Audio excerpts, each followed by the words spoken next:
Quando l'inaspettato arriva, le domande aumentano. La mente corre indietro nel tempo nell'illusione di poter rivivere le gioie più belle e le emozioni più vere. Per non dimenticare quello che eravamo insieme. E cercare di ricrearlo. E così ci regaliamo un sorriso prima di tuffarci nelle mail della giornata. Ci sosteniamo con la nostra energia. Lottiamo insieme, ogni giorno, anche in video call. Dietro le porte di casa, infatti, abbiamo aperto il nostro cuore. E abbiamo scoperto una nuova forma di noi. Pronta ad abbracciare il futuro. Un noi che saprà vivere più intensamente. Un noi più vero e forte. Un noi certo, che cammina nella giusta direzione. E che sogna di poter spegnere presto il computer per tornare a guardarsi negli occhi. Illumia. Start every day.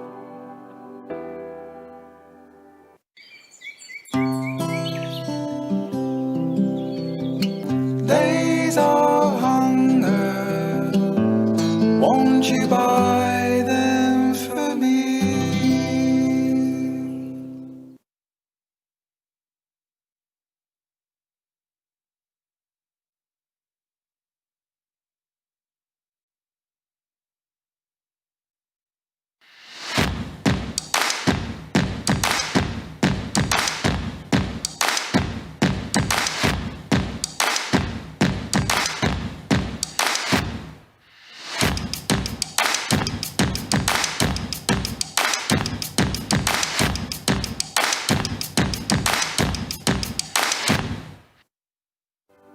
Quando l'inaspettato arriva, le domande aumentano. La mente corre indietro nel tempo nell'illusione di poter rivivere le gioie più belle e le emozioni più vere. Per non dimenticare quello che eravamo insieme. E cercare di ricrearlo. E così ci regaliamo un sorriso prima di tuffarci nelle mail della giornata. Ci sosteniamo con la nostra energia. Lottiamo insieme, ogni giorno, anche in video call. Dietro le porte di casa, infatti, abbiamo aperto il nostro cuore. E abbiamo scoperto una nuova forma di noi. Pronta ad abbracciare il futuro. Un noi che saprà vivere più intensamente. Un noi più vero e forte. Un noi certo, che cammina nella giusta direzione. E che sogna di poter spegnere presto il computer per tornare a guardarsi negli occhi. Illumia. Start every day.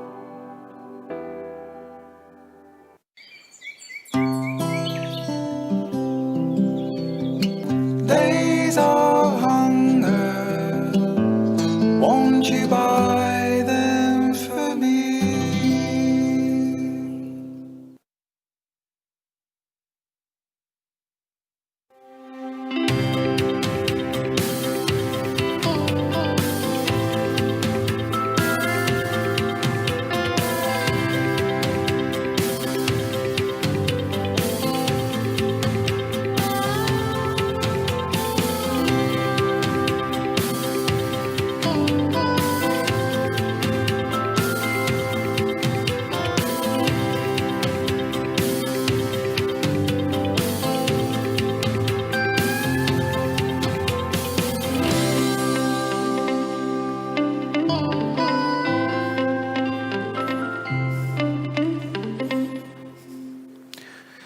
Buonasera a tutti.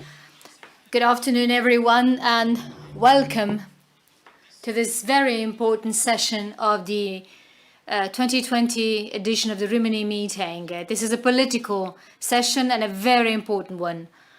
We're going to talk about a central topic, which is, we're going to pose ourselves a question. Is Parliament still useful? Do we still need Parliament? This is a debate which is going to be increasingly important because we are approaching a referendum that might change the institutional structure in our country, especially when it comes to the number of members of Parliament. So this is a fundamental topic that is going to be discussed together with other political issues currently being debated in our country. We're going to address these issues with the most important political leaders in our country. We're going to address these issues with two ministers, the Italian Minister for Foreign Affairs, Luigi Di Maio. Good evening. Then the Italian Minister for Health, Luigi Speranza. The head of group at the Chamber of Deputies, Maria Elena Boschi, the Democratic Parliament head of Deputies, Graziano Delrio, Matteo Salvini, the General Secretary of the Italian League, Maurizio Lupi, who represents the Parliamentary Intergroup for Subsidiarity. We might even have Giorgia Meloni with us. She was supposed to be with us, but due to personal engagements, she was unable to join us in time. So we hope we can have her with us soon. And then we have Giorgio Vittadini, the president of the Foundation for Subsidiarity. And now I would like to leave the floor to Giorgio Vittadini for preliminary remarks. I would like to kindly ask everybody to be as brief as possible to tackle these issues. And I would like to leave the floor to Mr. Vittadini for short introductory remarks. So do we still need Parliament? This is a provocation.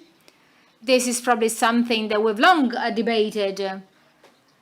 We, within the framework of the Intergroup for Subsidiarity, have always collaborated for this because actually we've all been interested in the fact that actually the other is a resource. The other is a resource that collaborates for the common good. So this representative democracy represented by Parliament is probably undergoing a crisis.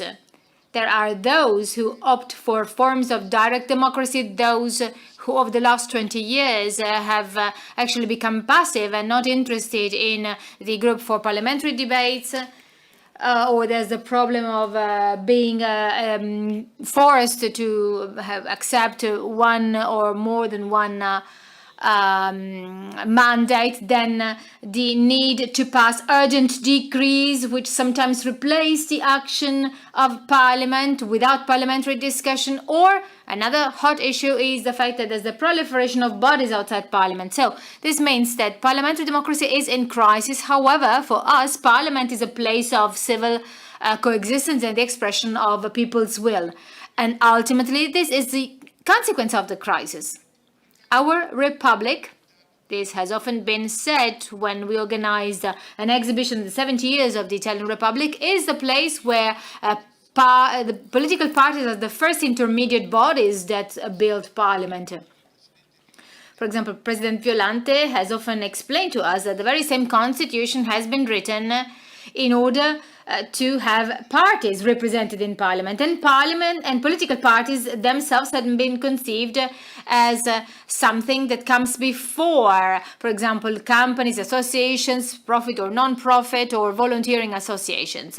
So all these bodies, all the intermediate bodies, all the social bodies have always been originated by a point of arrival in political parties. In Italy, political parties have been the expression of this world, of this lively debate, which is the very same length.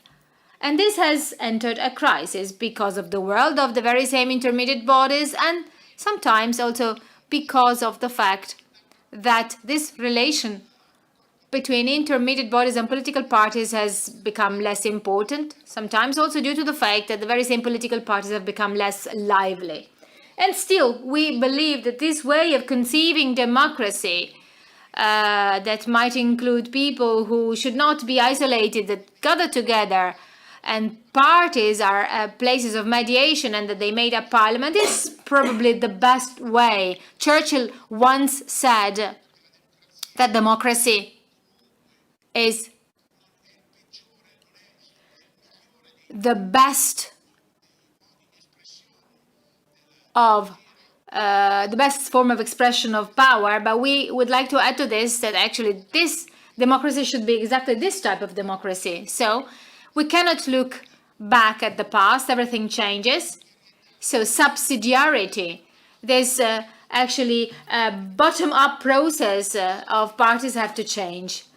But can everything change by preserving the roots? Can this subsidiarity, can this actually listening to the base, can this expression of the livelihood of a country can it be started again? And what is the structure? What is the best structure that this should take? So this relation between subsidiarity and parties, what kind of structure should Parliament have? because Parliament might have to change. It hasn't changed when we had our last referendum held, and probably to preserve these forms we might have to change. But how can we change in order not to lose the substance? So the two questions I would like to pose are the following. As you can see, the role of Parliament and the way it works vis-a-vis this need and the principle of subsidiarity. And then Sabino Cassese once wrote a lot on this issue lately, and Sabino Cassese once said that the powers of the state are confused. The executive and judicial power are too important compared to the legislative power. So do you think that there can be a remedy to this? Thank you, Mr. Vittadini. I would like to ask these questions first to Minister Di Maio. I would like to ask him to answer these two provocations, these two questions by Mr. Vittadini, and then I would like to ask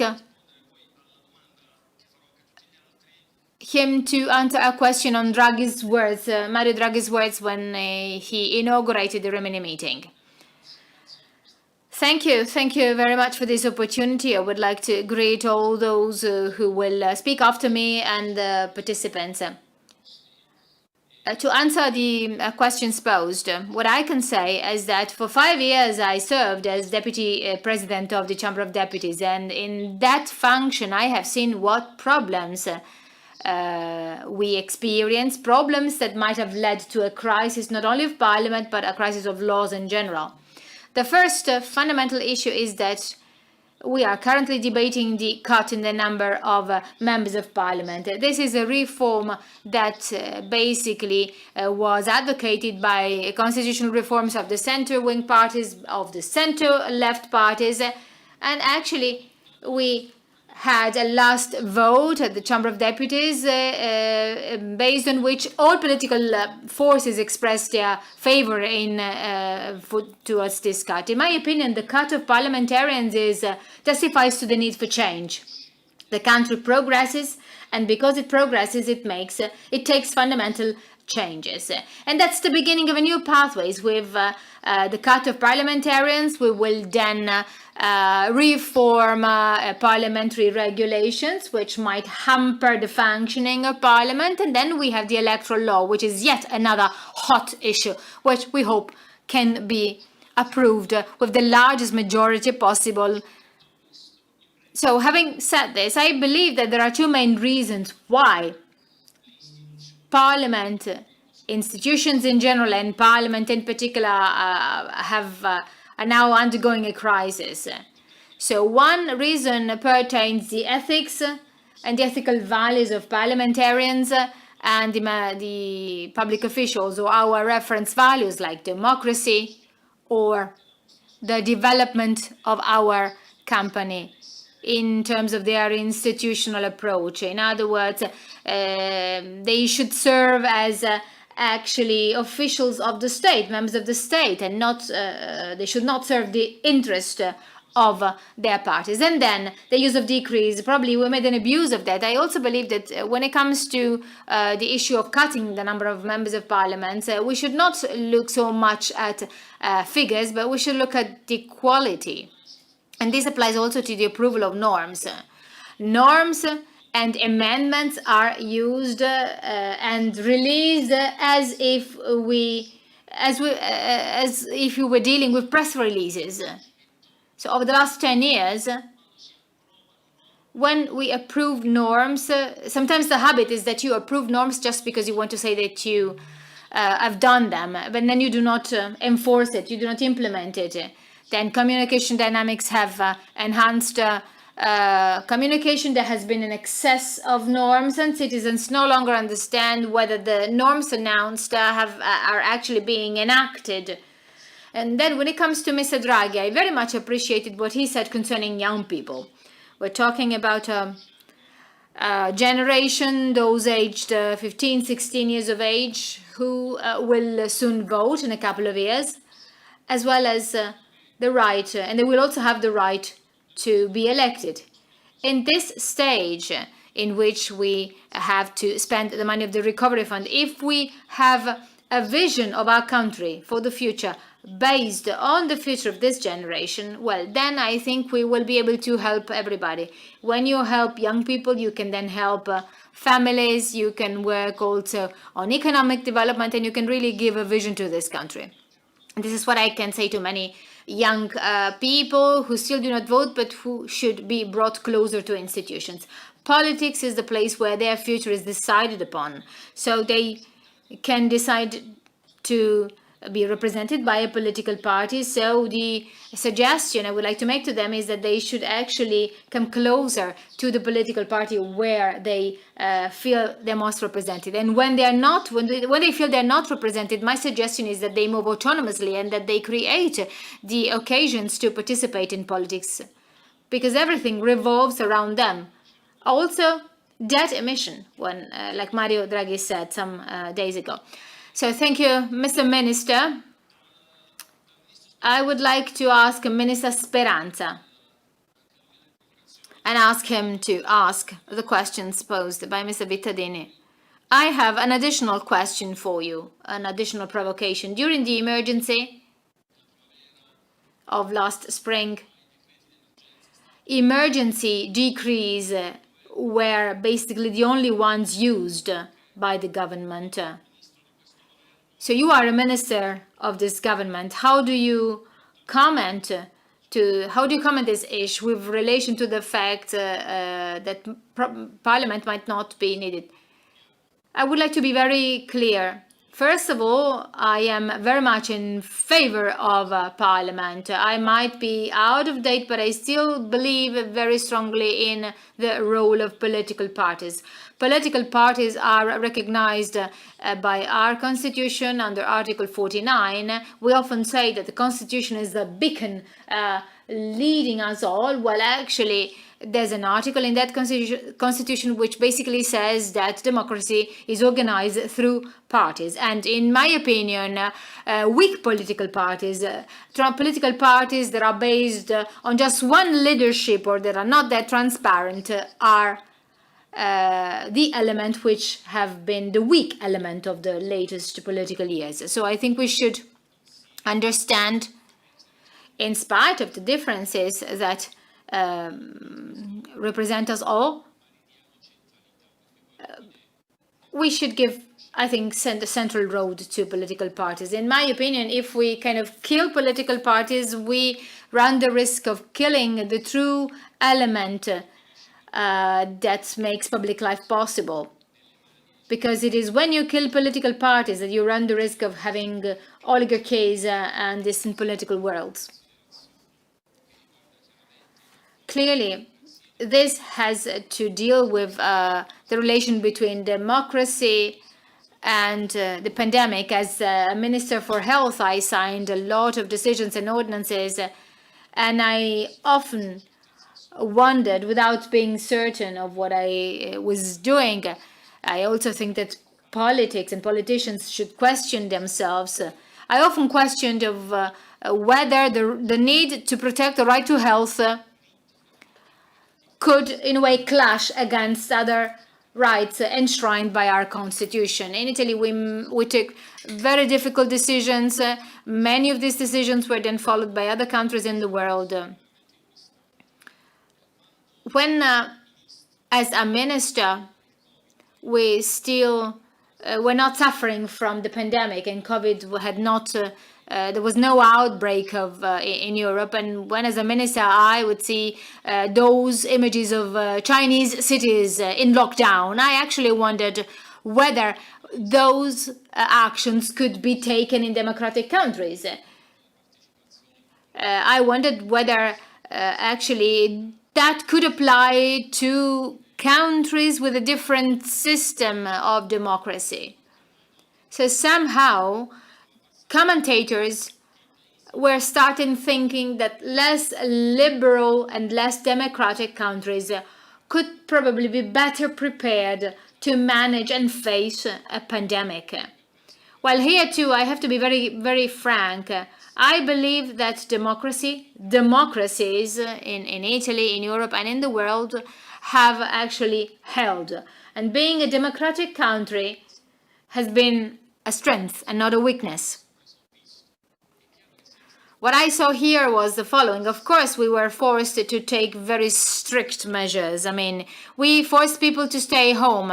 It is not difficult. I mean, having policemen controlling the entry or the outgoing from a city is something that is really very hard. But we did not bend the curve because of these measures. Of course, I mean, we have to be cautious because still we have to pay attention and be cautious. We have not bent the curve only because of the measures that the state and the regions have implemented together. We did that. I mean, we managed to bring the number of cases down because there has been a deep agreement between the choices made by the government and by the regions, and then the common sense of people who understood that there was a big problem to face and that they had to face this problem. So I believe that democracy made us stronger in facing the pandemic.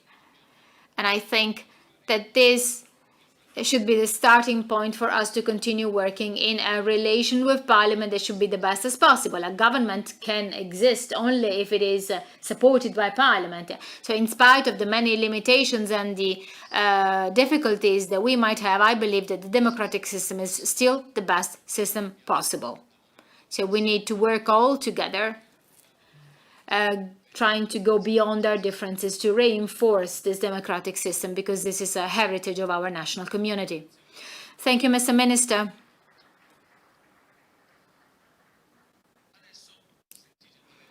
Having heard the opinion of the two ministers in their relations with the Parliament, I am interested in listening to the opinion of members of Parliament.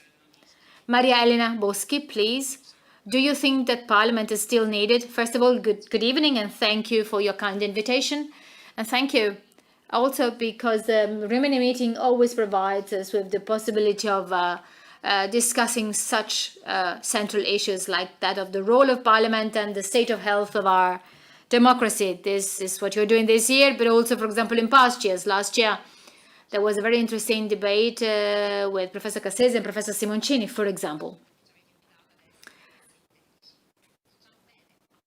Of course, I think we are right in wondering what the role of Parliament and democracy has in our country. This is an issue that pertains, however, not only Italy.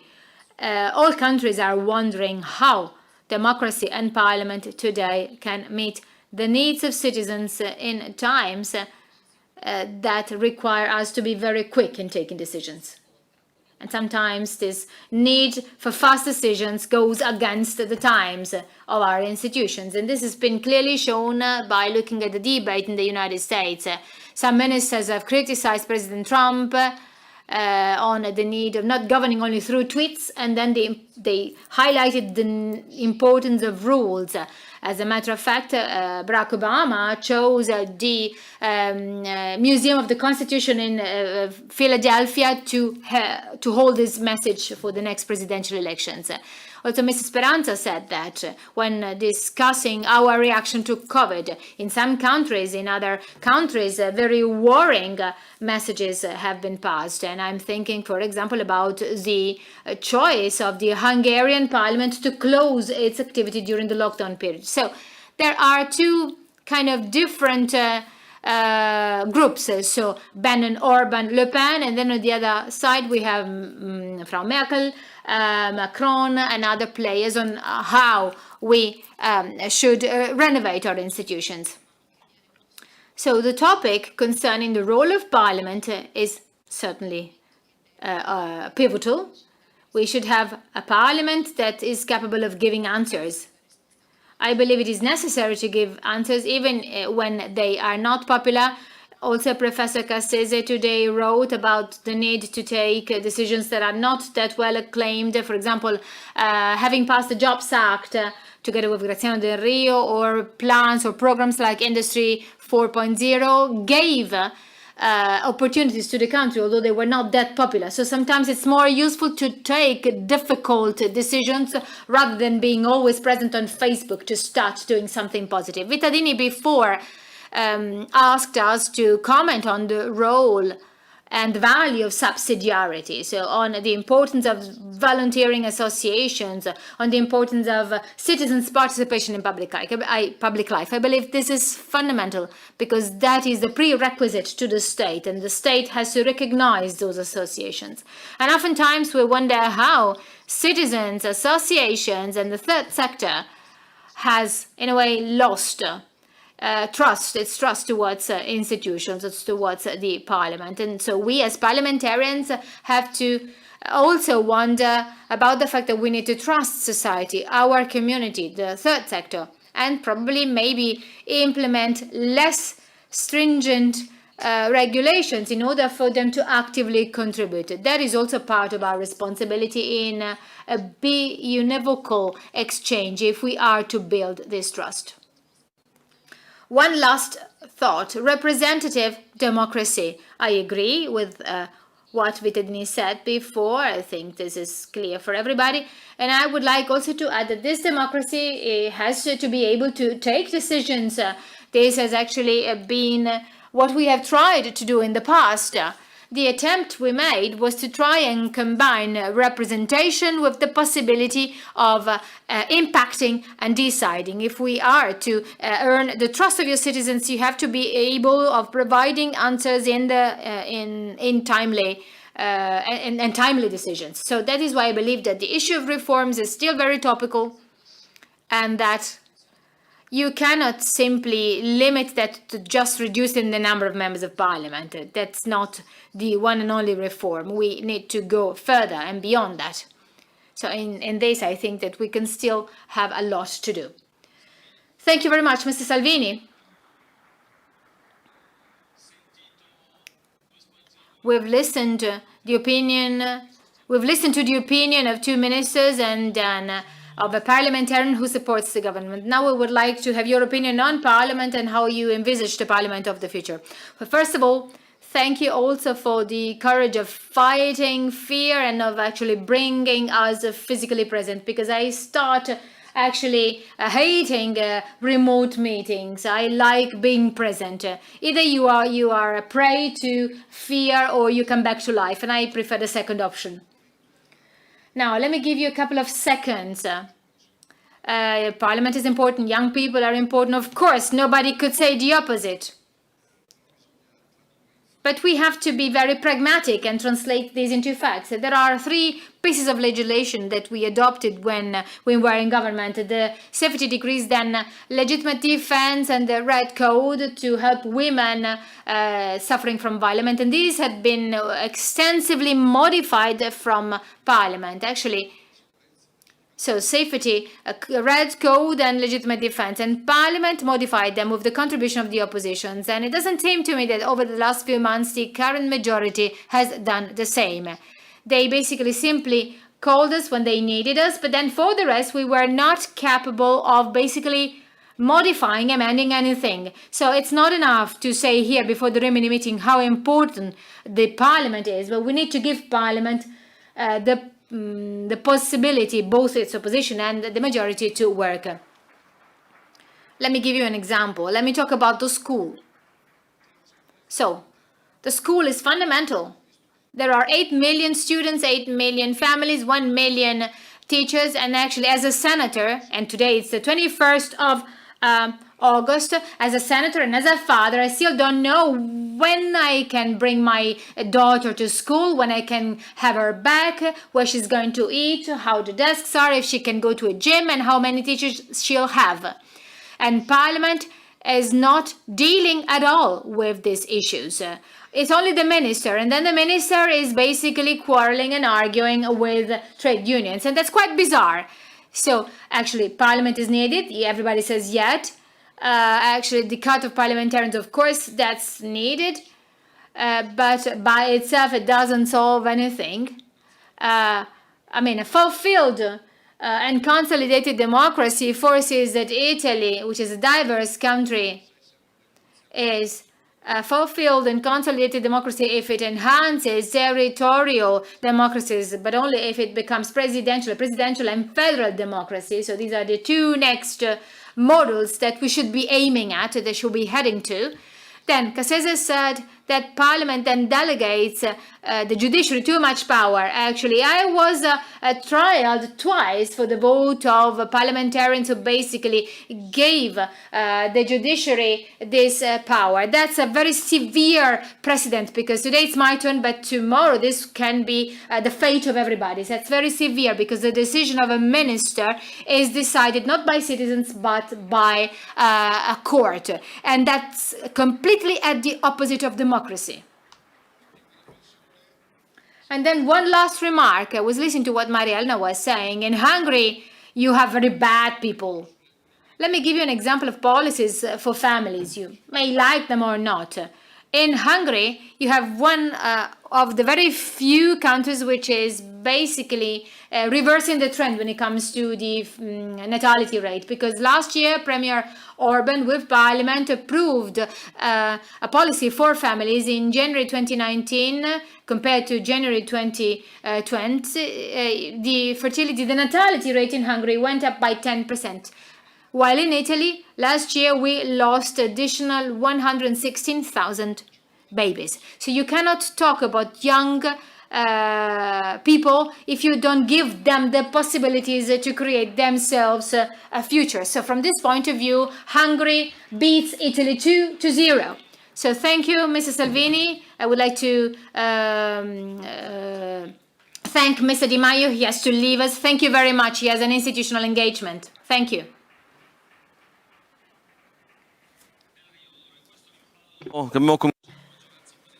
So, Mr. Delrio, I ask you to comment upon the main topic, but also to comment upon Salvini's words from the majority point of view. Well, first of all, I would like to thank the friends of the meeting and also all the voluntary workers that are letting this session possible and this event possible, and that this event is even more important in such difficult times. So this is a sign of hope.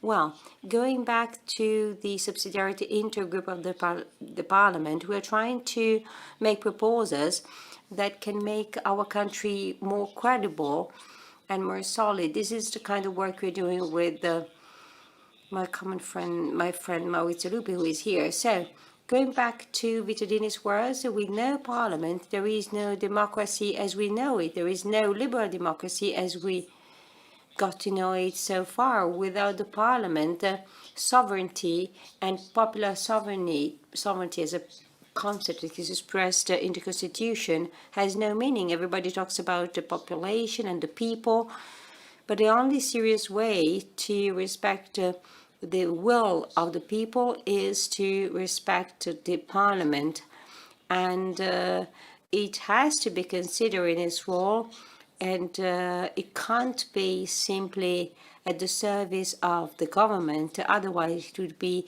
humiliating. And well, the founding fathers of the Constitution were far-sighted and wanted both majority and minority to be present and to commit. So our founding fathers believed that the diffuse powers are the most important thing. That's why modern democracies have resisted better, because you have the civil society that is also important. Then you have companies and families. So not just the main powers of the state. All that makes a country more solid, so that there is no risk related to just one leader, because the popular sovereignty can't be expressed only by one single leader. It's too multifaceted and articulated. That's why the plurality of the parliamentary representativeness is the key to represent society. We need a stronger society. We do not need just single strong men. As Manzoni said, where there is a society, there are laws, there are rules, there is serenity, there is peace, security, and this is the task of politics: provide for and protect. So society can be stronger just like that, and the state should not be invasive and impose itself upon the people. The state should simply acknowledge the forces that characterize a country. And the parliament is important because of what Mr. Matteo Salvini said, because there is the judiciary power on the one hand, and the parliament on the other.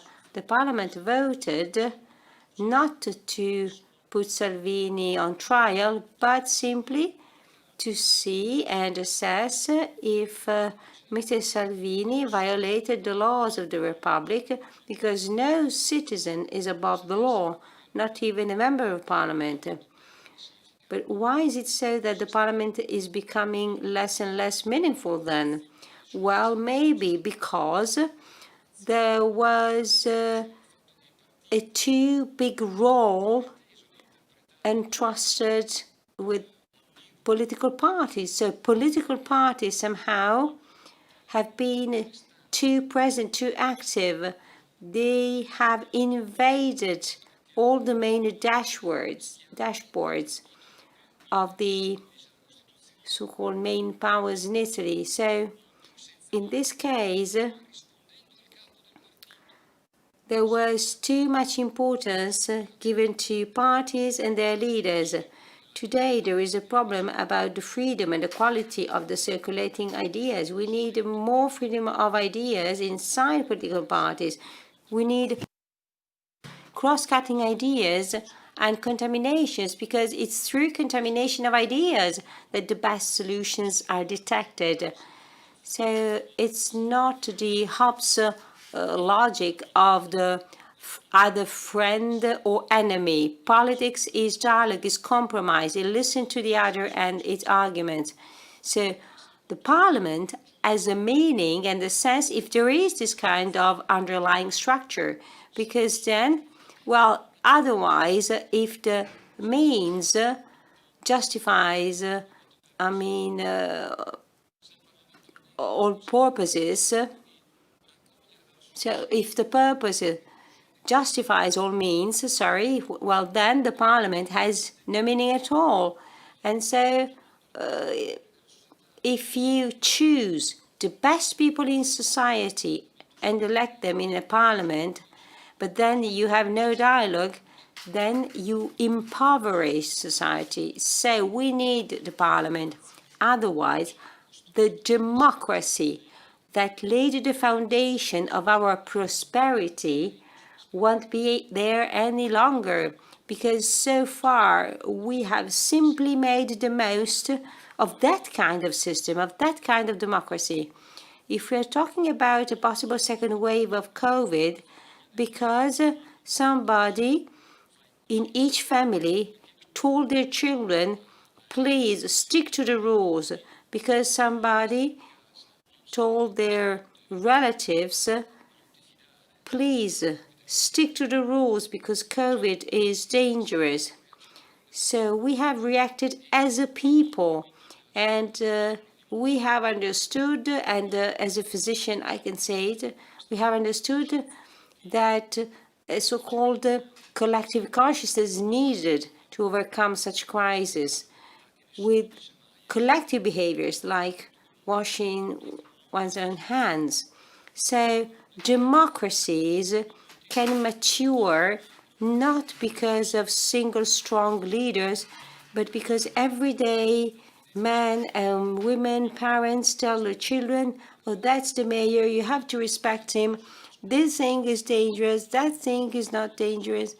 We have talked a lot about school and education within the parliament. And we have adopted a bill to support children with the unanimity for a subsidy for people who are going to have children that is far more hard than the measure adopted in Hungary, because the greatest problem for a country is the stagnation of the natality rate.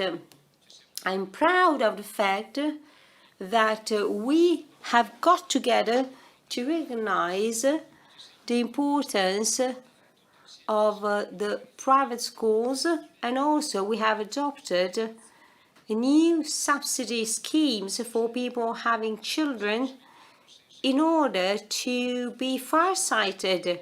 We need to nurture and cherish and grow the collective consciousness of this country, so we cannot rely on single strong leaders, not at all. Civil society should try to find a force to give its contribution to the growth of the country. So democracy is collective. Each individual, each citizen has to make its own contribution in order to improve its own life and the life of the society he lives in.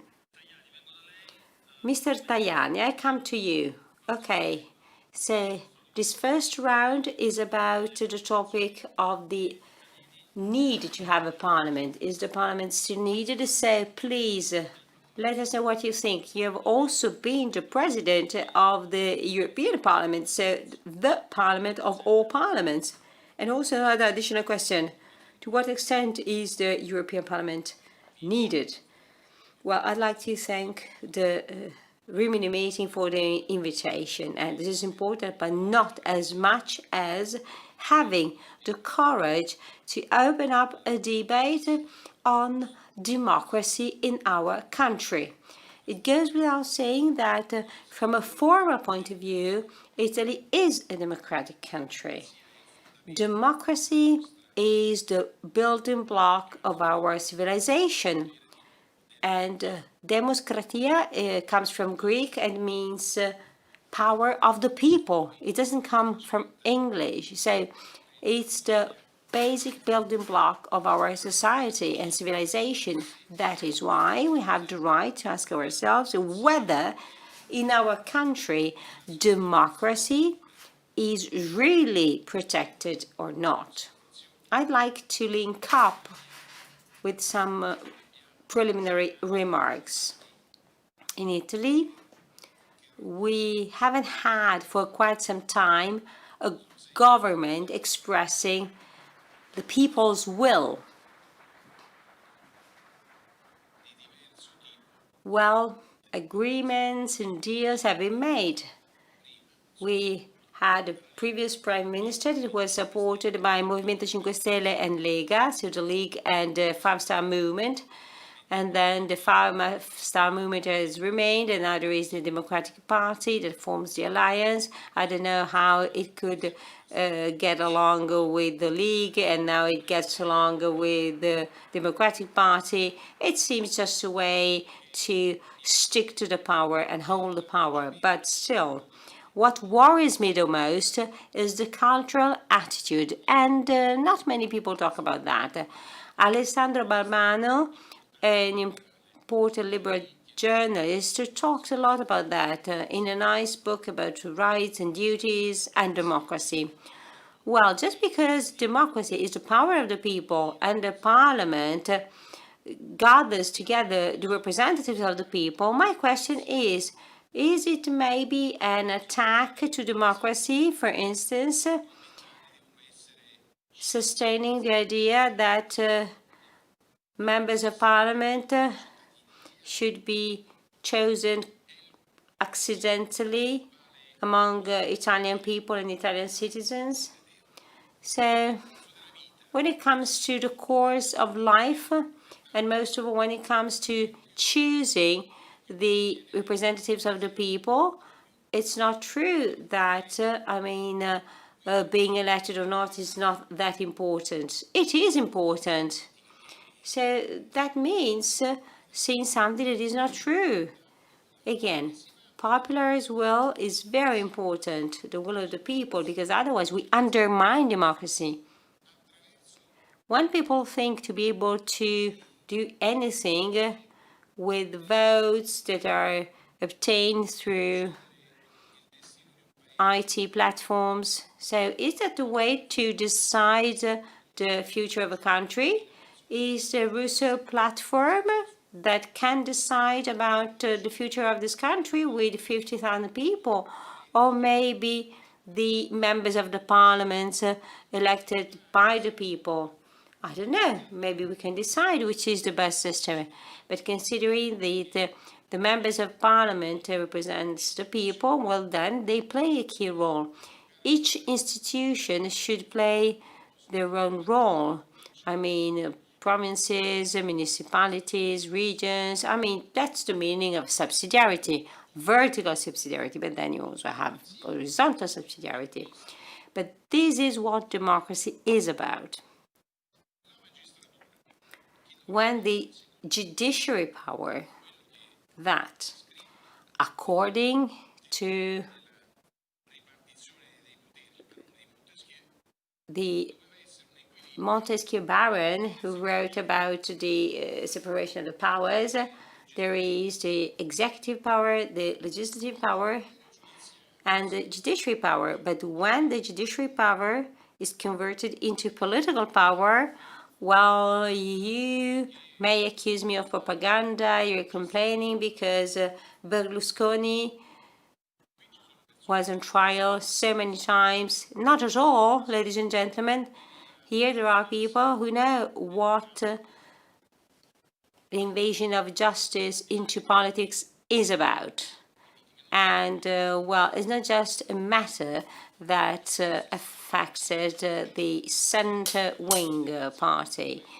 This has been somehow talked about topic since the Second World War. And when it comes to the presence of political bias in the judiciary power, well, this is an old story for this country. This is something that has always existed. So judges should have a precise role, but what is this role? So should judges be like politicians, or should judges be impartial in order to really make laws and rules be equally respected? When we see that the judiciary power with all its entities becomes another sort of parliament, well, I'm concerned then. I have some family members that were judges, and in the 1900s there was a famous judge that fought against the mafia and that has the same family name as me. But then there were also other kinds of judges that somehow went into politics. But this is not the way to manage the judiciary power for the interests of a people. And the parliament should have more powers. Sometimes in other European countries, the power of the parliament seems to be limited, and then we complain. But do you think that the fact of giving all the power to the prime minister, is it fair? Is it okay? Because our prime minister is currently deciding what we can do and what we cannot do. He has extraordinary powers. So we complain about Mr. Orban in Hungary, but actually we haven't behaved so much differently in Italy. The parliament didn't vote those measures. That's why I say that democracy is a topic that we have to deal with. I could talk for a quite long time about Berlusconi's trials, but there were many other people who were affected by this kind of situation, and they were somehow put on trial and sometimes condemned. And so again, there were so many situations that concerned so many people, but I think that this is not right. Well, no opposition should be carried out with these kind of tools. Of course, the judiciary power has to fulfill its role, but the judiciary power should not have a different behavior according to the so-called political enemy, trying to replace it or to damage it or hit it. The same applies to the European Parliament. We want the European Parliament to have more powers because today the European Parliament hasn't got the legislative power, for instance. We have tried to campaign for that, and we are an institution that is elected by the people.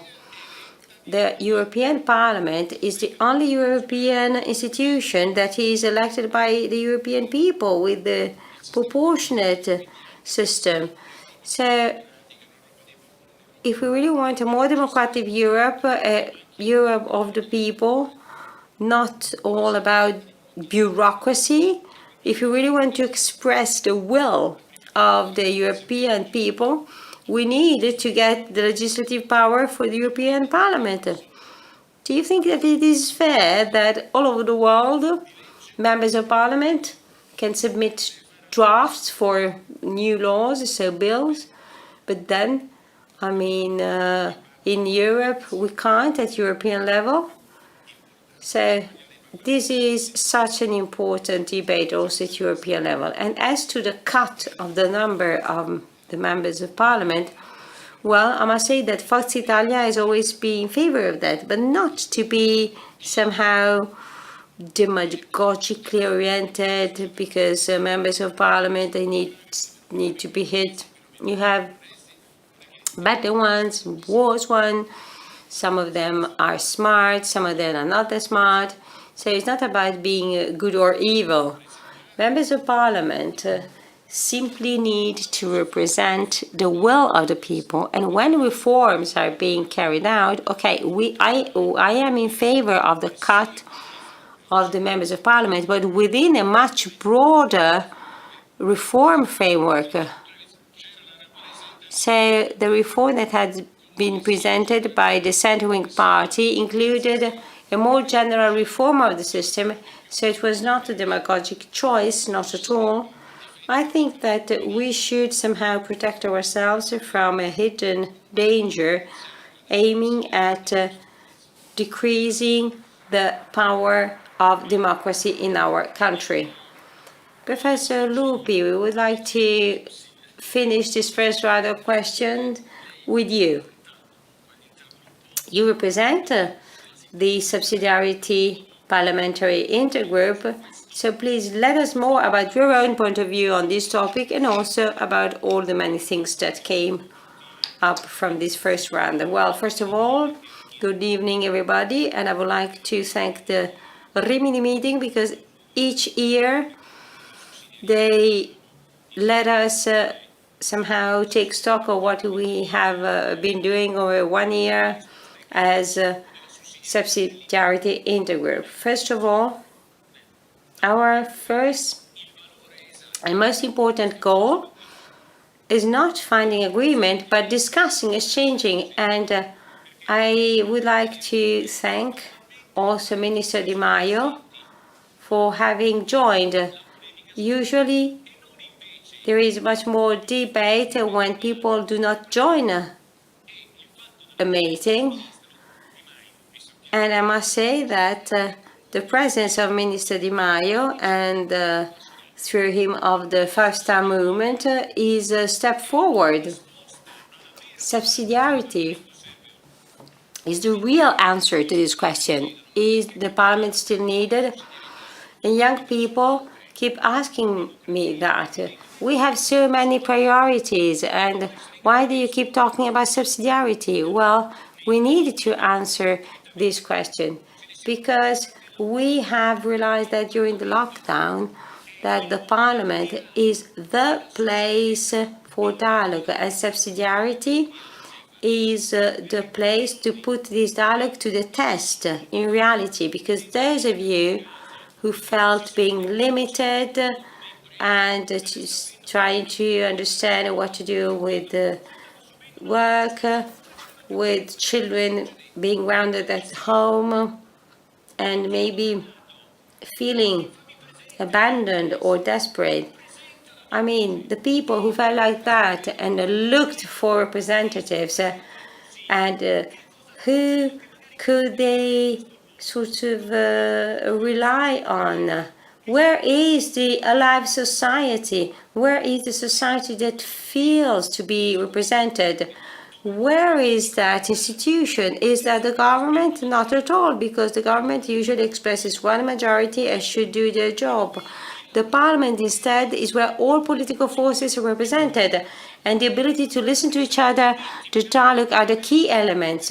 So maybe confirming one's own ideas or changing one's own mind. Is that what we really have? When Giancarlo Giorgetti joined a specific labor and employment seminar, he said that every Sunday when he used to get out of the church, he found somebody asking himself the same question: what about Rome? And every week he used to call him, so what's happening in Rome? What's happening in Rome? He did not vote for the League, the Northern League, but he usually asked this question. So how many of us, how many of people ask you, so what are you doing? What is happening? So either the parliament recognize its important role as social cohesion carrier. So we need to reaffirm our own dignity, and we need to recreate this kind of social tension. And this is possible only through a new start. Social cohesion cannot be obtained with a reform. We need to understand that, because usually politicians tend to put the blame on other people. And now we are putting the blame on young people. We're not empowering them. So if we open up again night clubs, well, what we do expect the young to do? Not to go there, not to dance as they would do in a nightclub? Well, the choice is up to us, because these are the things that need to be assessed. The 200 billion of recovery fund. Who is going to decide? We need to discuss, to exchange.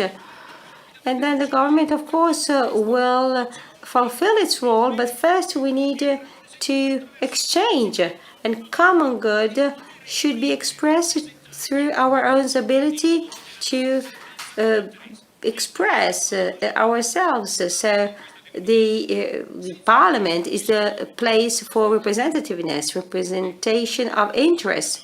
Without that, there is no hope and there is no truth.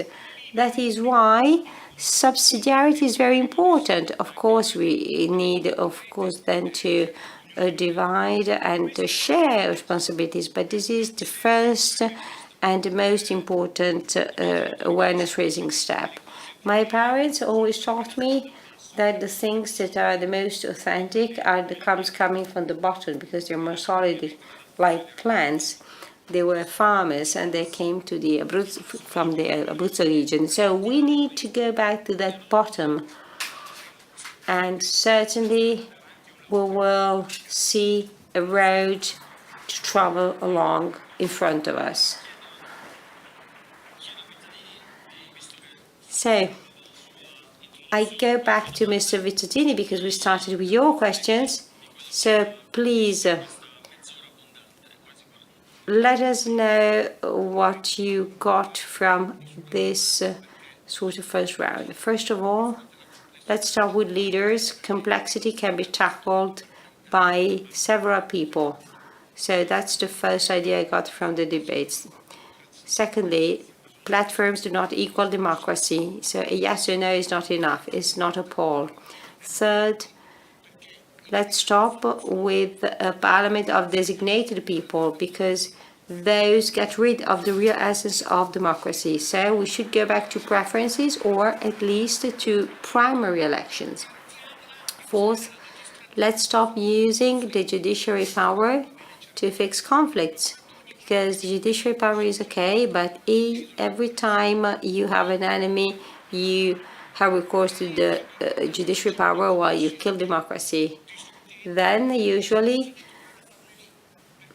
the parliament was also the place to exchange, to tackle complexity. Otherwise you have banal things. So I think we need to go back to a constitutional reform, because we have been discussing about this since 1997.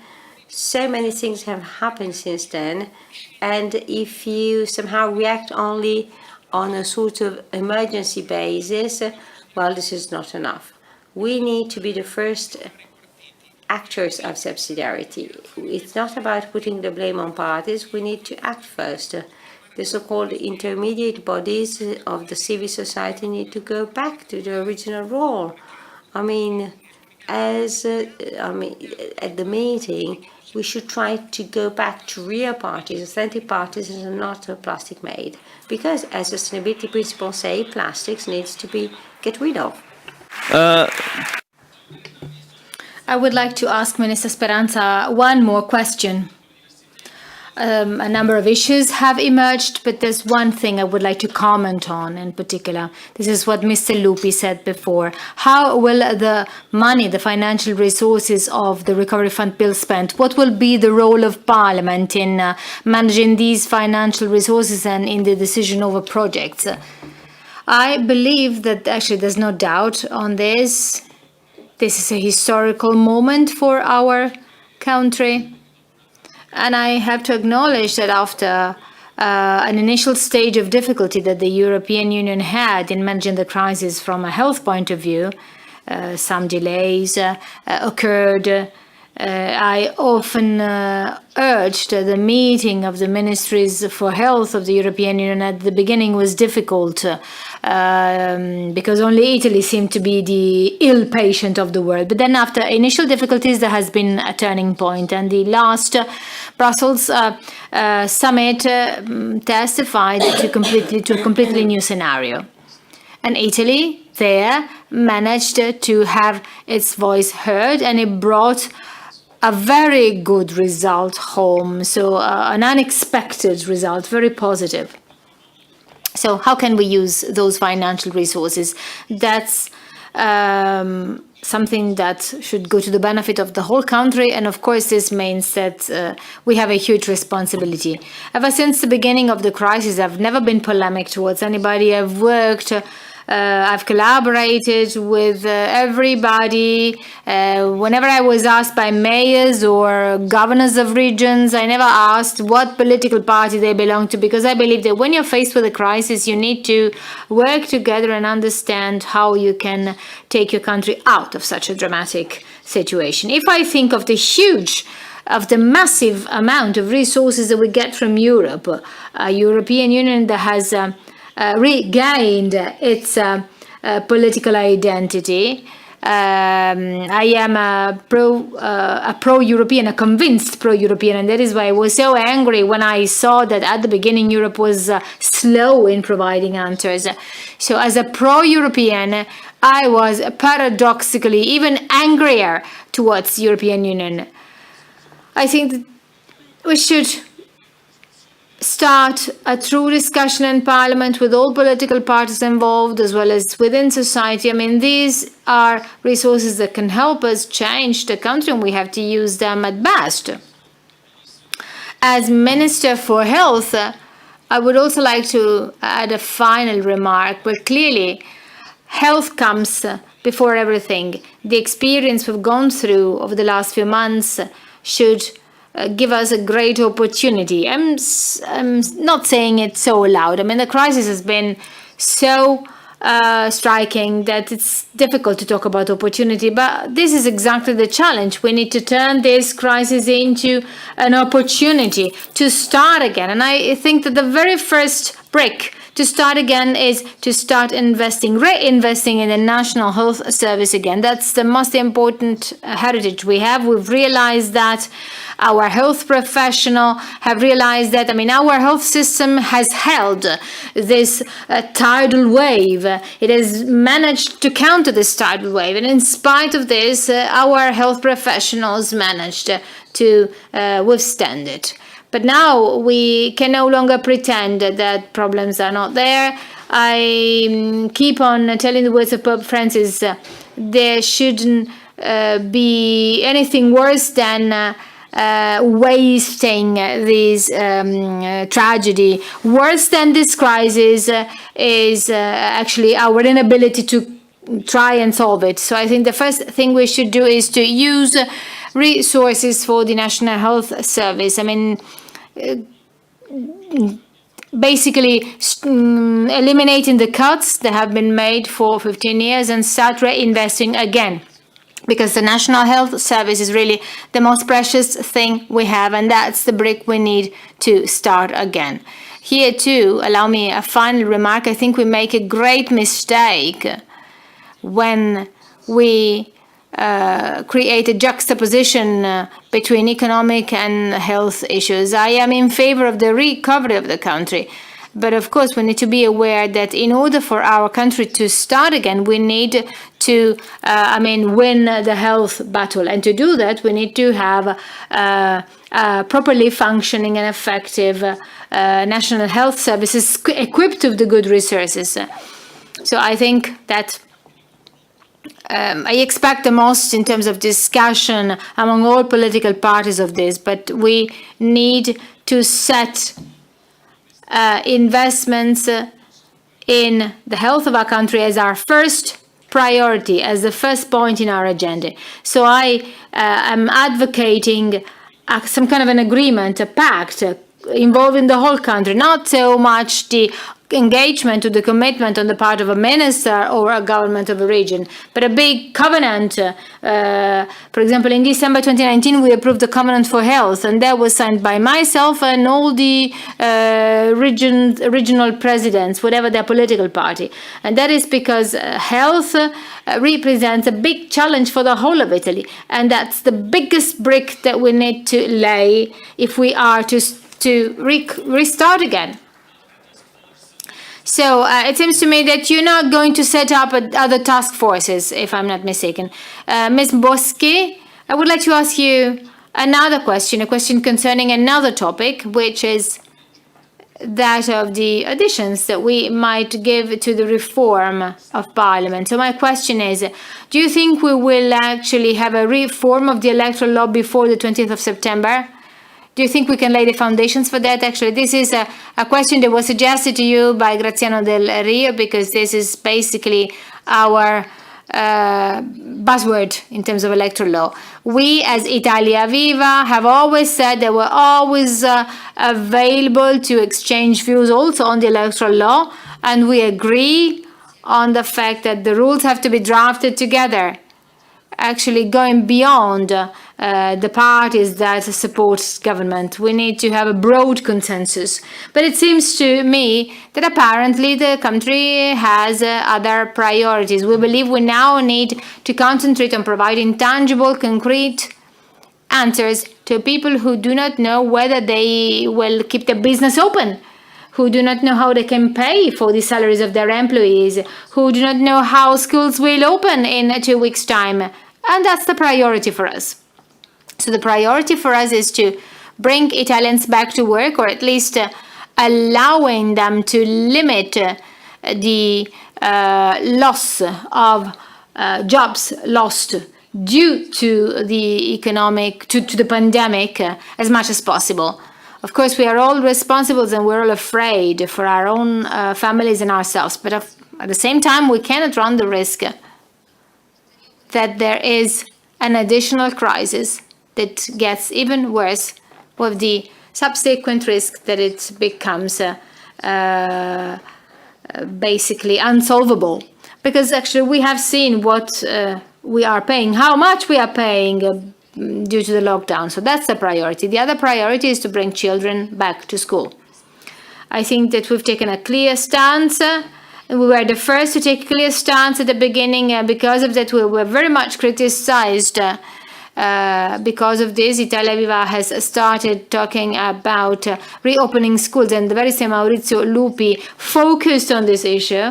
We believe that it is of paramount importance that children go back to school and students go back to university. The topic here, however, which is the fil rouge that basically connects everything and is based on the value of democracy and society, is not so much actually focusing on education. I mean, the issue is to focus on education. I mean, education goes much beyond the school itself, and it becomes the very basis of our coexistence as a democracy.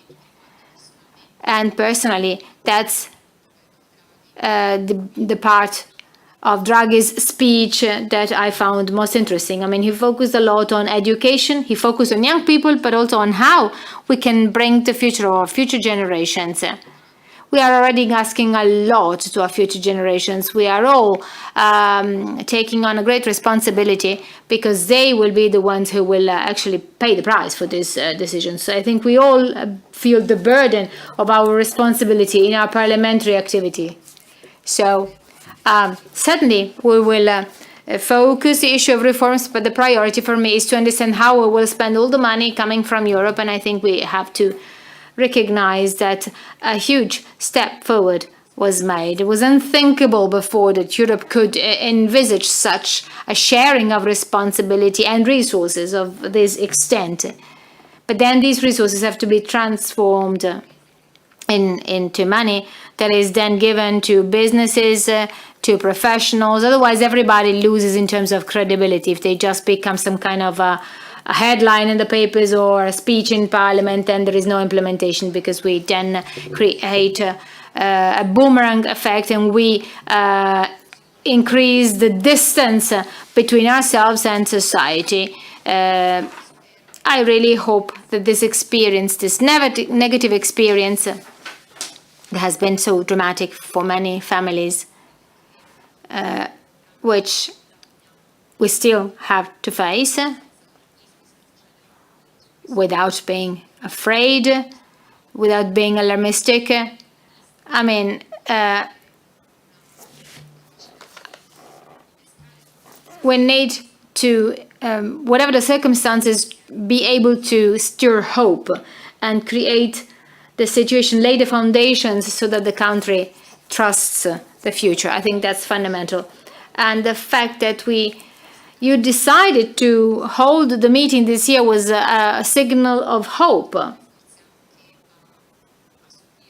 And I think that actually we should actually be wondered again. Actually, I very much like the title of this year's meeting, but the idea that without wonder, devoid of wonder, we become deaf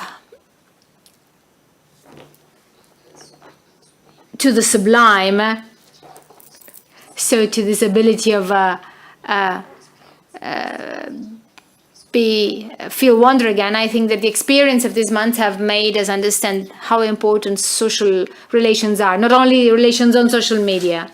Over the next few weeks, we will try and take advantage of these occasions of exchange in Parliament to try and do better. I believe that the priority of everybody is to give answers to citizens irrespective of their political party. Thank you very much. I would like to greet Giorgia Meloni, who is now with us. Thank you for being with us. She is connected with us. I'd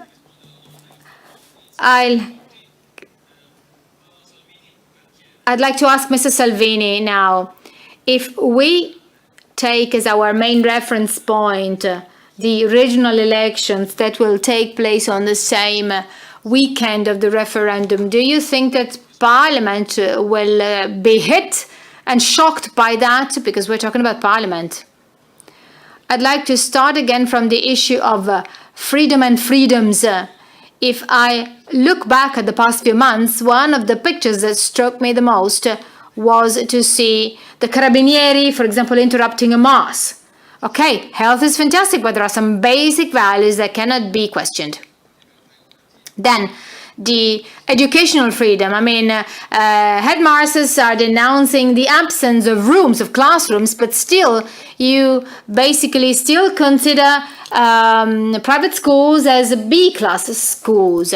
So I don't see why actually students or households who want to sell their children there should have less rights. And then Mr. Delrio can tell us that they will deal with it. But apparently there is a prejudice against certain liberties. Yesterday was the 20th of August. So yesterday, 5 million professionals and autonomous workers had to call their taxes. And that's yet a discrimination, a clear discrimination. And then I have a question to the Minister for Health. Actually, for him, health is a priority. Okay, of course, we have to close the bars, we have to close discos.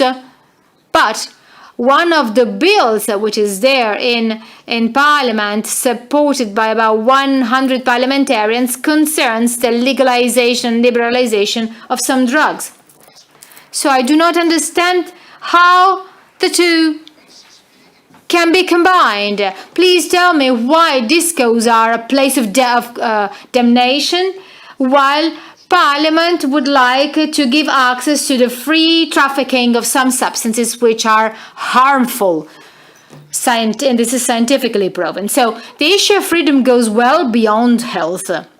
Of course, we know that we have to be careful. And also the very same social distancing, that's horrible. Social distancing. I mean, the two words are in opposition. I really hope that we should not impose the wearing of masks to 6-year-olds, because that would be really a lack of education. That would be harmful also from the point of view of medical for a child that needs affection. That should not be done in school. In Val Brigale, that's in Switzerland, I mean, they've already started schools, and the children there, I mean, they're going to school. There's no plexiglass, there's no masks. So either they're crazy up there, or we have some problems here in Italy. And that will be important. It's important to see what decisions will be made. I think that the change will come. I mean, there will be a vote made in each individual region for their individual government. But then, of course, everybody will kind of collect and take what they have sown. Maurizio was right before when he had that subsidiarity means that we have to get on well together irrespective of our divisions. I mean, it's good to have basic values, but in these months, Parliament has been used by you as something to apply to, but only at the end of your decision, after Prime Minister Conte and Casalino had already communicated what they intended to do, without giving Parliament the chance of expressing its voice. Can we make better over the next months? We really hope so. If we continue talking about the electoral vote, I really hope that we do not go back to a pure proportional vote, because that would be a problem for the real death for the entire Italian economy and society, because that would mean that we will continue to be hostage of individual votes. Allow me to spend some more words on freedom. There's one bill that is particularly boosted by the majority today, which is the Zan bill against discrimination. Allow me to clarify once again. Freedom means freedom to love. I mean, you are free to go and have dinner, to walk and make love with whomever you want. But I think that this is a step backwards, which is really very dangerous. The discrimination between freedom and judgment, the right of a child that would like to insist, that is insisting having a mother and a father, and that bill actually jeopardizes this right.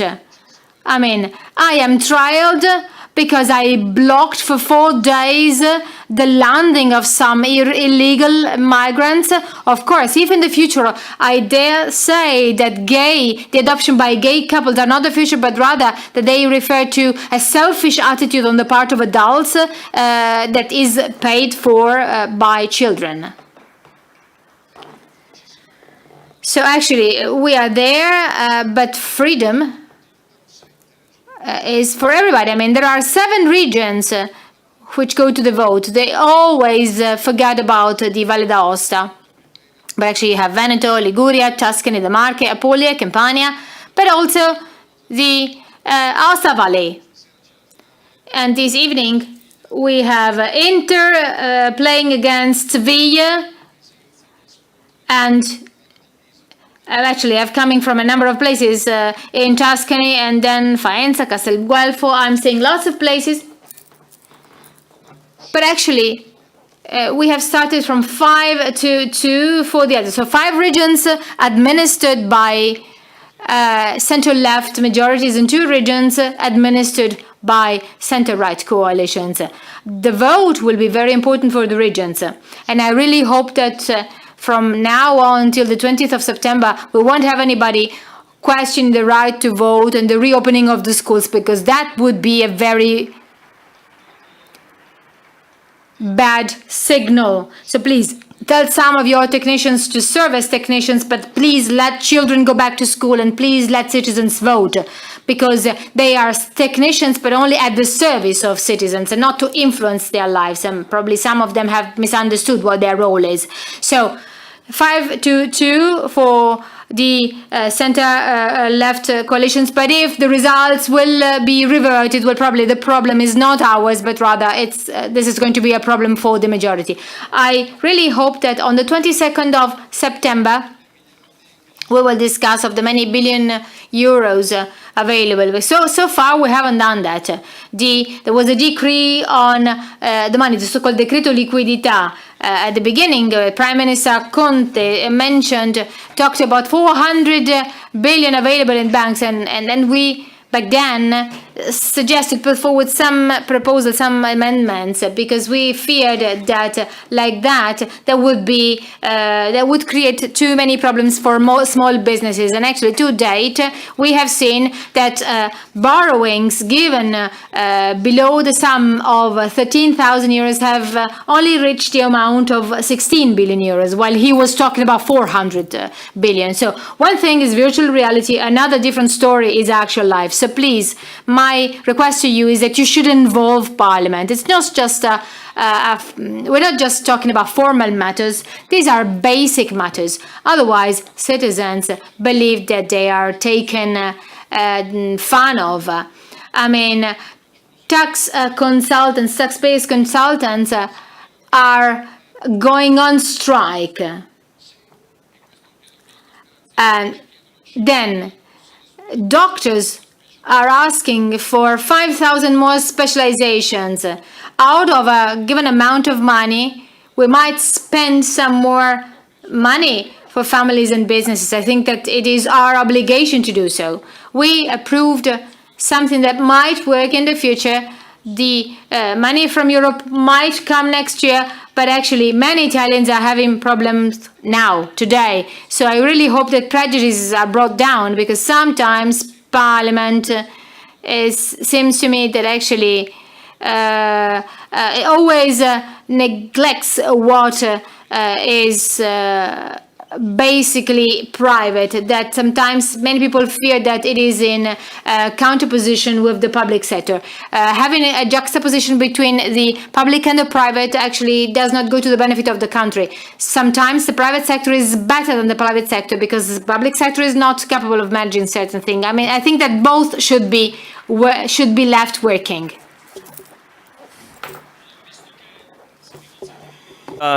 Giorgio. So Giorgia Meloni has joined us in the meantime, unless the connection got frozen. Okay, let's continue with Mr. Delrio in the meantime.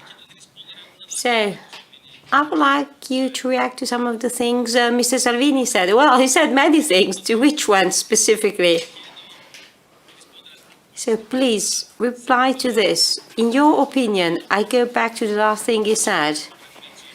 Is there this kind of prejudice vis-à-vis private things? Well, no, because actually what we have done within the parliament shows the opposite. I gave you the example of the financing to private schools, the subsidy for families, but I mean, even economic measures that we have approved over the last few years, over the last few months. So this 100 billion that have been put at disposal of citizens by the government are devoted to families, households, companies. So, I mean, this is a fact. And then, of course, there are things that show a greater role of the government. For instance, there is a decree that has allocated 44 billions for loans through the Cassa Depositi e Prestiti. So again, going back to what Salvini said about the voting law, I mean, it's not that the proportionate system is a failure because Germany has it and it's a superpower. And again, he was elected at the European Parliament with the proportionate system. So please, let's do not generalize and simplify. So saying that the proportionate voting law lays some sort of unreliable foundations. Not at all. Our goal, and I go back to the measures that were approved, was to give means to companies and households that are going through hard times. And going back to the sort of healthcare pact that was undersigned by the Ministry of Healthcare and the regions of Italy. So this is something extremely important. And our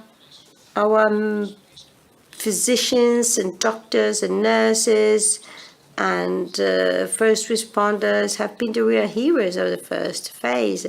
And now the heroes are the workers, the craftsmen, the entrepreneur, the businessmen that are trying to keep up their business in spite of everything.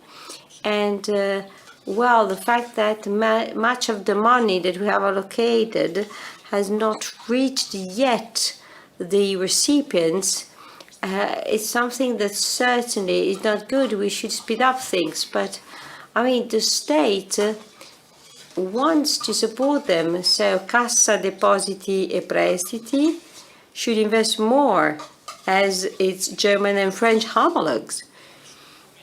But also the Parliament should provide guidelines about the strategic orientations to adopt in terms of investment, in terms of promotion of activities, because we need also to protect and promote our national champions that may end up being prey of speculators from abroad. So again, the Parliament can play this guiding role. It's not just about single people deciding how to use the money that have been allocated. So in this sense, the Parliament is absolutely irreplaceable and useful. And the Parliament also can protect and should protect citizens' freedom. And, well, the Zan law does not prevent me from saying what I think. Again, Matteo, I'm sorry, but you are not informed about the latest evolutions of that piece of legislation, because we do not want to impose any point of view, not at all. Our will is to protect all freedoms, including the freedom to have one's own ideas and orientations and not being object of violence if I have a different sexual orientation. So violent discrimination needs to be condemned. And unfortunately, this phenomena have augmented so much that this kind of law is very good because it improves the level of protection and freedom of each individual, because each one has to be free to express their own opinion, and so to be free from that point of view. Even if I can be distant from Salvini's point of view, I'm there to somehow fight to give him the freedom to do it. My goal is to protect the right in this country to express one's own ideas freely, and that includes the possibility for Mr. Salvini to express freely his opinions. This is part of our heritage of values. The free expression of thought and democracy are key pillars for us. It's not about granting rights. When we granted more rights to women after the war, and that was such a great step. Italy has become richer and more mature and greater as a country. So again, if we really want to make our people grow in terms of awareness or maturity, it is one of the main goals of any mature democracy. Thank you. Thank you very much. I would like to see if Giorgia Meloni is back. In the meantime, I go to Mr. Tajani to ask him this. We know that we are going to be soon faced with a very difficult autumn. To what extent is it important to have some sort of coherence at parliamentary level to make the country stronger and able to resist, or if the government risks to collapse, we should go to elections? I don't know. Well. Since the very beginning, we have done our best to put as much resources as possible for the country, and we have tried to collaborate at institutional level, so no hidden agreements and deals, not at all. Everything should have been transparent and clear. Apart from some coffees and glasses of mineral water, we haven't had so far any positive feedback about our availability. So far, we just got a series of no, and the trust issue has been posed, and 99% of amendments, including the one about the golden power, have been rejected. It's hard to cooperate with somebody who keeps saying no. It's not about our lack of will to collaborate, not at all. The center wing is made of 3 different political forces that are able to be united, and we show that also at the local municipal elections. For twice we have voted specifically for the budget variance, and this is a fact. But if you want to cooperate and your interlocutor says no, well, we represent the majority of the country, so it's not about underestimating our some sort of attitude. I mean, I don't want to offend anybody, but we are really neglected, even though we are an important political force. Maurizio Lupi knows that far too well. So I think that actually they do not want to collaborate, and specifically the 5-star movement imposes on the government a sort of obligation and some sort of forbidding rule about not cooperating with us. But I think that finally Italy should have a prime minister that expresses the popular will. Well, as to presidential systems, well, we are in favor, but, well, I don't think that Nancy Pelosi is not free to create problems to the president. So I think that where there is a presidential system, the parliament just disappears. This needs to be clear because, well, the parliament plays a very, very important role also with the presidential system, and this is important to be said and repeated. That's why we're in favor of the presidential system. So I go back to Giorgia Meloni. First of all, I'll ask you a rather articulated question. So we started with the main topic of this session. So to what extent is the parliament still needed? Because in some cases, it has appeared to be not so needed or maybe not to be considered. And secondly, what do you think about the referendum? And then your take on the regional elections. Will they change the future of the country? Yes or no? So first of all, good evening, everybody. I do apologize for not being there with you and for not being able to join the session since the very beginning. And I really wanted to join you, and I would like to thank the organizers of the meeting for inviting me. I really wanted to be there, but unfortunately I could not be there for personal reasons. The organizers know that I couldn't come personally, but I hope that in the future I will be able to come. I try to do my best to be here. And so I think that it is very important to talk about the elections, and I know that there is the Atreo event. It is always a tradition, and that this year is going to be sort of affected by the current conditions. So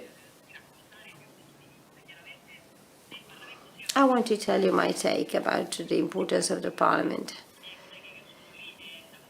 And certainly, well, this is a rhetoric question. Of course the parliament is needed. Of course the parliament is important.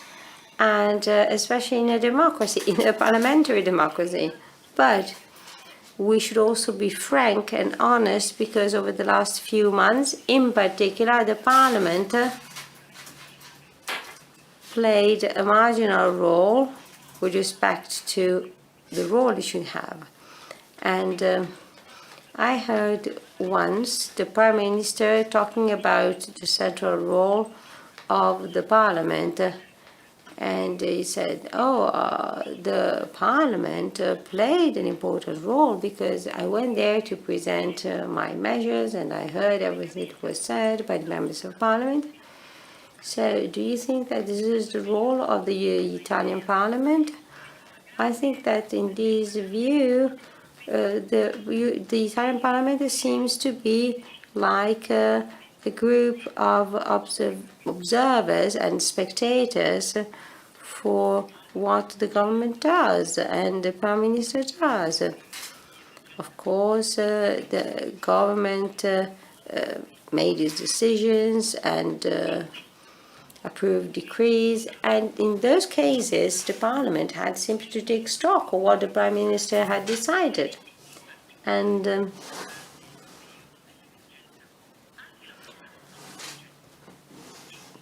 even if we consider the COVID emergency situation and the measures that were taken,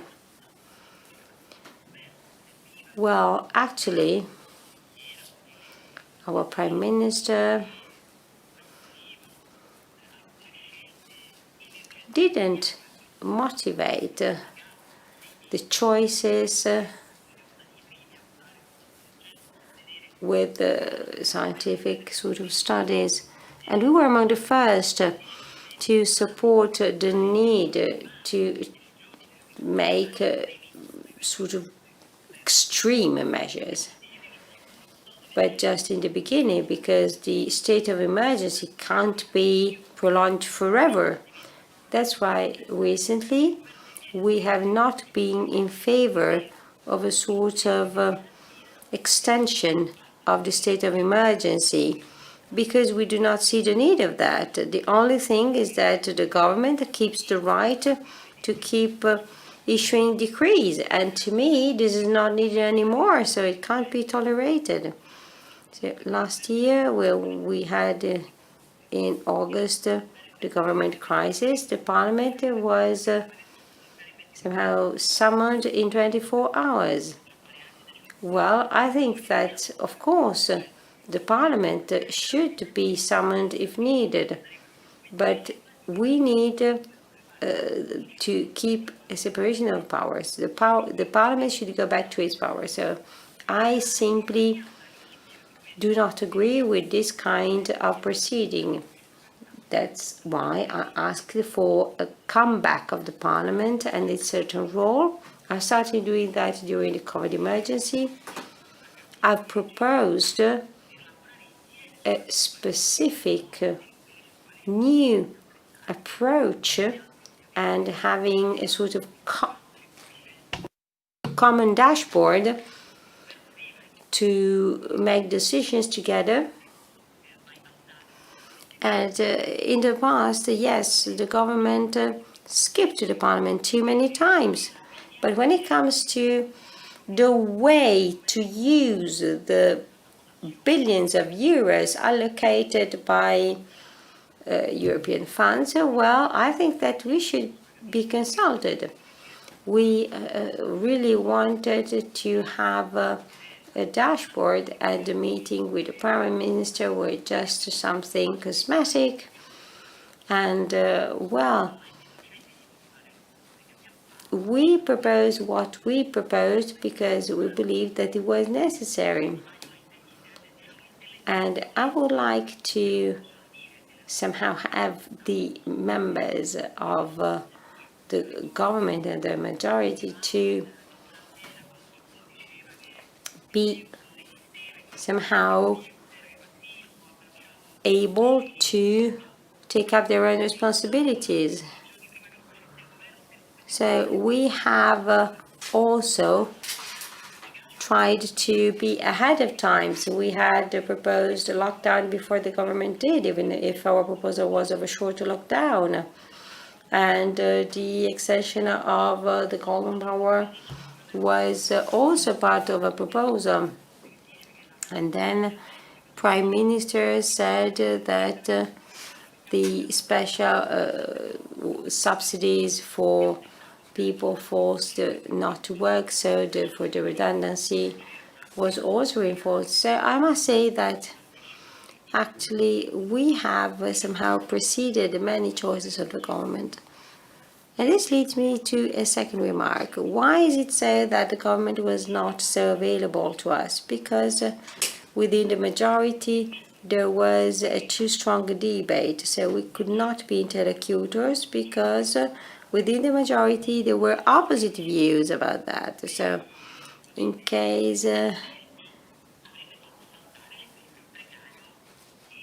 would have been a sort of dialogue with us, that would have jeopardized the stability of the majority. So my remark is the following. Of course, the parliament is needed. The parliament is necessary, but at which conditions? So what is the parliament there for? It represents the will of the people. What I do not agree with about the governments of the last few years is that those governments are not the expression of the will of the people. So there is no connection specifically with what governments do and their promises. To me, the principle according to which, provided that there is a majority, you get a government. In the beginning, the League and the Five-Star Movement had the majority, and that was right and fair. Then the Democratic Party and the Five-Star Movement got the majority only through a sort of strategic approach. So I think that if they really were intellectually honest, they should be strong enough to say that citizens should express if they agree with this government or not. Now we are talking about going back to a voting law that should be based on a proportionate system. This is the Brescia proposal, for instance, and this is a comeback to the pure proportionate system. No coalitions, no indication of the leader, and not even an obligation about submitting the specific electoral program. So if I do not vote for the members of parliament because the lists are blocked,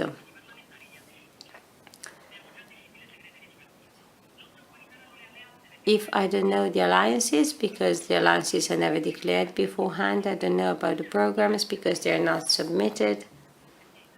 So what is this voting for? I mean, what kind of democracy we do have? The only thing to recover the power of the parliament is to create a bond between the commitments made during the electoral campaign and then the things that are really done.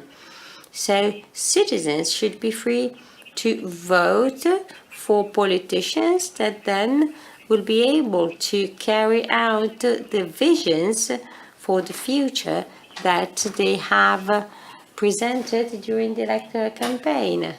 So I think that this is the key. So I think that a majority voting system would be the right choice, and we have been supporting the cut of the members of parliament, and we have always supported that since the very beginning. But again, we need to go on with the voting, with the elections, because we should not use the modification of the voting law as a justification for not voting. We have presented a proposal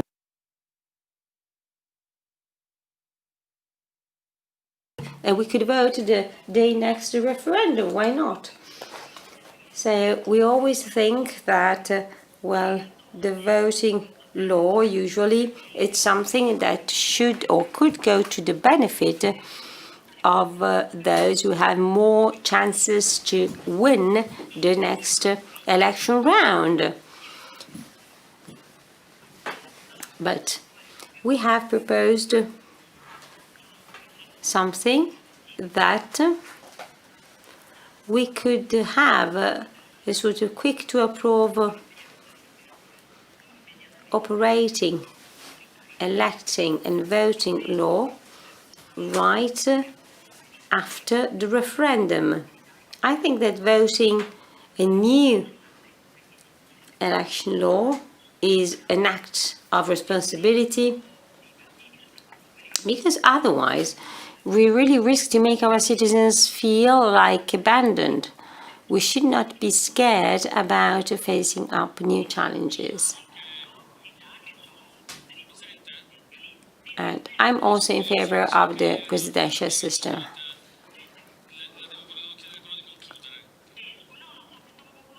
Yeah, I'm just finished. So I just wanted to say that I've always been in favor of the presidential system.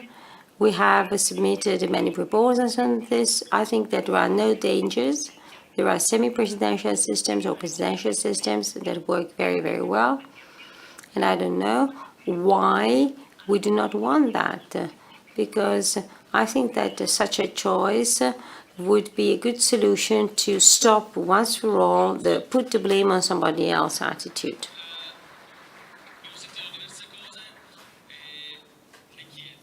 Lupi, a question for you.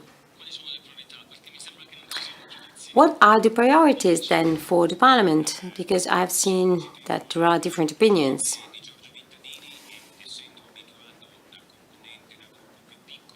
So I used to talk for 2 minutes only, and I want to leave some time for Vittadini and his conclusions. So I'll just say a couple of things. I think that it's important to hear our opinion. I voted against the cut of the members of parliament. In the past, I voted in favor.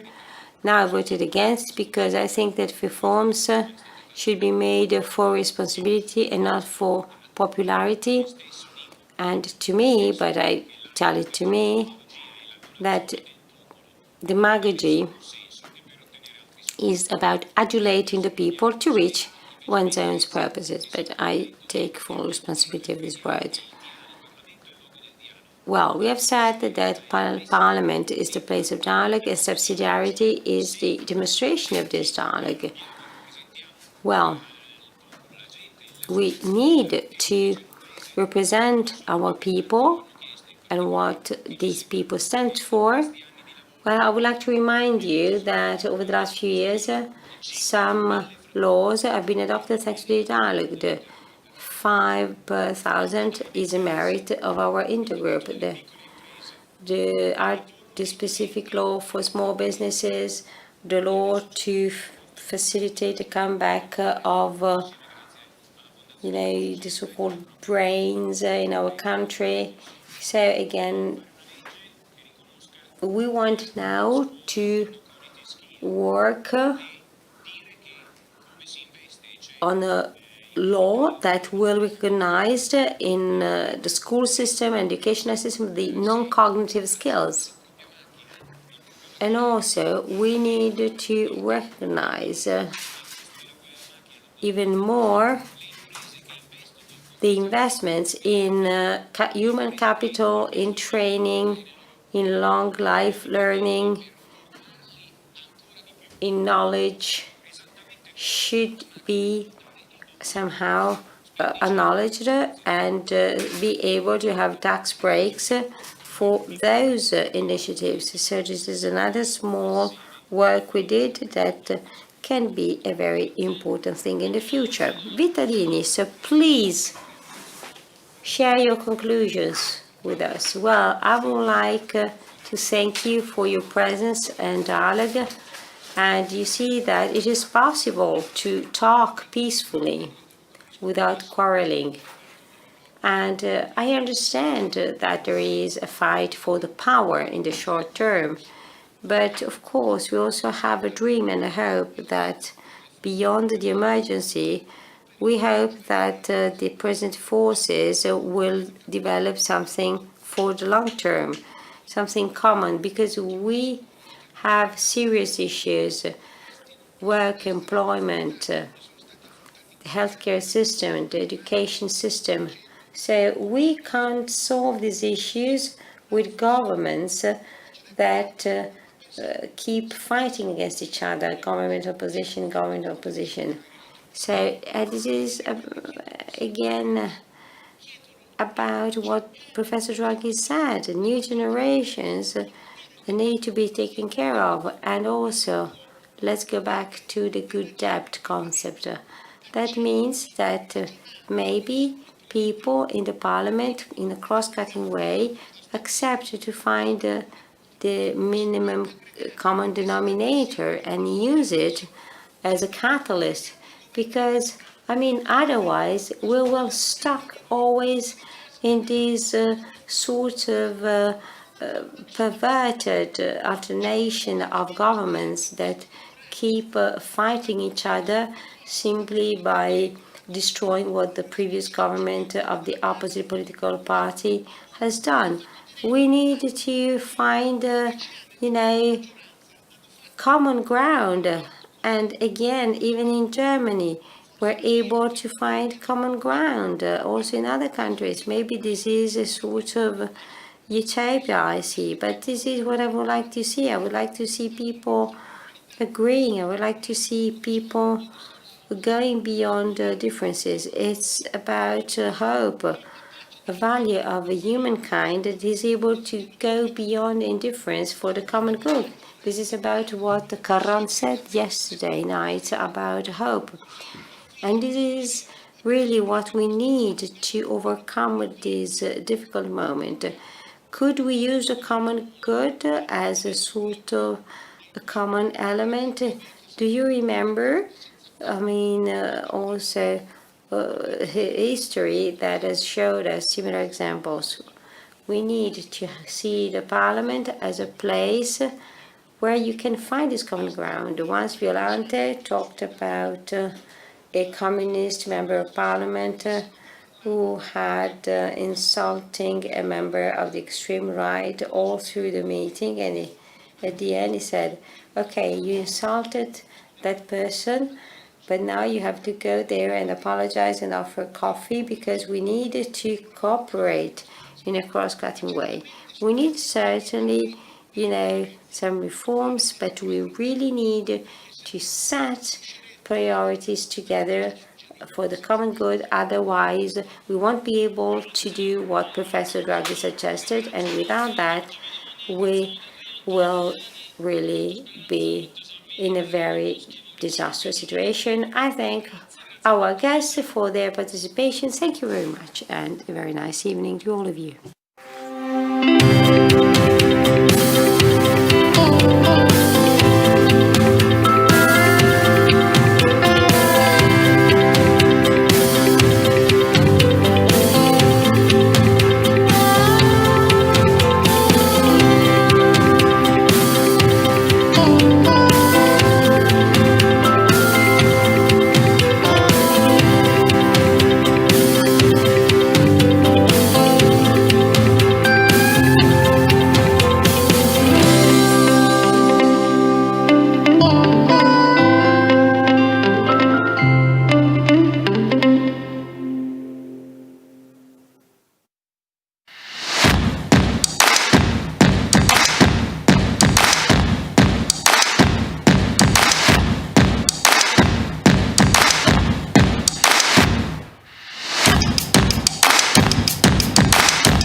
Quando l'inaspettato arriva, le domande aumentano.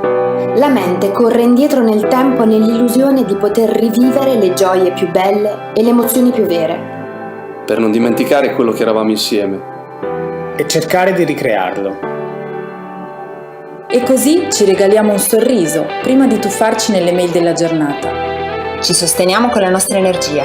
Lottiamo insieme, ogni giorno, anche in video call. Dietro le porte di casa, infatti, abbiamo aperto il nostro cuore. E abbiamo scoperto una nuova forma di noi. Pronta ad abbracciare il futuro. Un noi che saprà vivere più intensamente. Un noi più vero e forte. Un noi certo, che cammina nella giusta direzione. E che sogna di poter spegnere presto il computer per tornare a guardarsi negli occhi. Illumia. Start every day.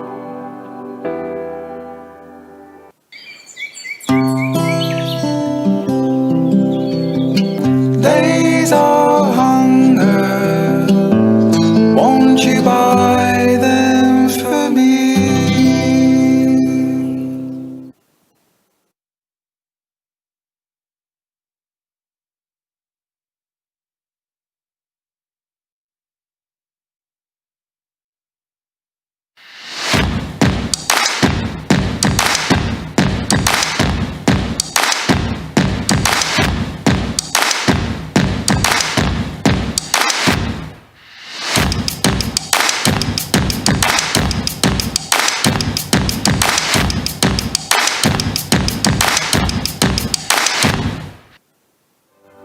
Quando l'inaspettato arriva, le domande aumentano. La mente corre indietro nel tempo nell'illusione di poter rivivere le gioie più belle e le emozioni più vere. Per non dimenticare quello che eravamo insieme. E cercare di ricrearlo. E così ci regaliamo un sorriso prima di tuffarci nelle mail della giornata. Ci sosteniamo con la nostra energia. Lottiamo insieme, ogni giorno, anche in video call. Dietro le porte di casa, infatti, abbiamo aperto il nostro cuore. E abbiamo scoperto una nuova forma di noi. Pronta ad abbracciare il futuro. Un noi che saprà vivere più intensamente. Un noi più vero e forte. Un noi certo, che cammina nella giusta direzione. E che sogna di poter spegnere presto il computer per tornare a guardarsi negli occhi. Illumia. Start every day.